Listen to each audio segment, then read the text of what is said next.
Hello, my name is Maya. Hi, nice to meet you. I'm Simon. Thanks for coming to our conference today. Pleasure. If you could just give me, what is your first impression of the conference? What do you think so far?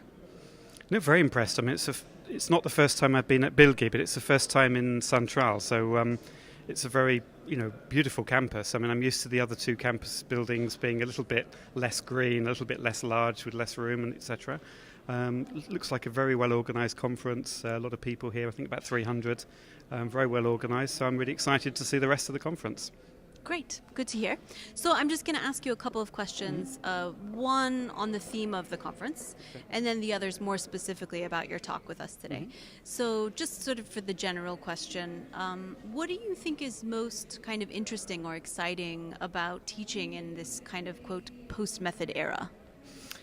Well, I think it's the challenge between continuing to do what we've always done as good teachers and trying to be aware of new trends such as technology, etc.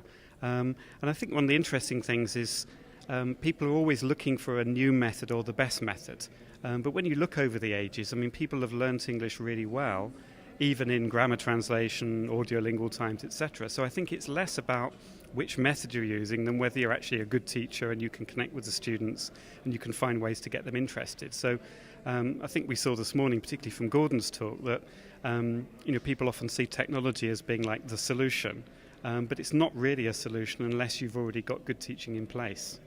So I think that's one of the challenges really at the moment. Yeah. Okay.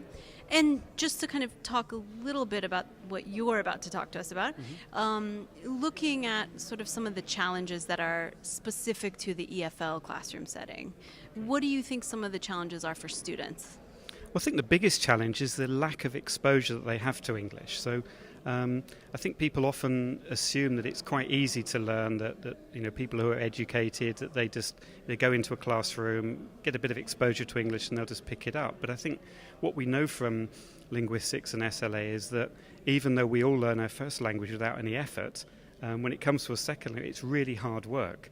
And I think it's that hard work that often gets forgotten because the students often don't put that hard work in, and they think that just being in the classroom is going to be like learning by osmosis. It doesn't happen.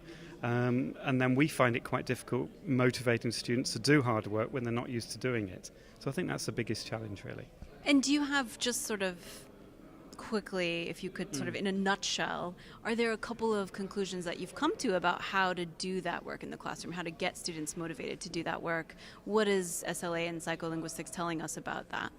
Well, I think it's telling us that we can't just assume that students are going to pick things up. So I think we have to be doing lots of skills work with students, we have to do lots of task-based work, getting them to do lots of speaking and writing, giving them lots of reading and listening. But we also need to remember that we can't just assume that they'll pick up all the vocabulary they need to know, or all the grammar. So we still need to teach those, which often seems to be like old-fashioned methods in a way. And yet if we ignore those, we get students going through a language program, going to a high level with really lots of fossilized errors, lots and lots of problems. So bringing that all together is very important. And I think also talking to students about how useful language is and how language is learnt and why we're doing things is very important, because often they don't know why we want them to work hard. So if we're giving them homework or we get them to do projects outside class, often they think we're just trying to make their lives difficult, whereas actually we know that if they don't do that, they're not going to learn. So by telling them that, I think that can help as well. So really working on the metacognition can be very, very useful. All right. Thank you so much. That's all my questions. Okay. All right. Thank you very much. Thank you.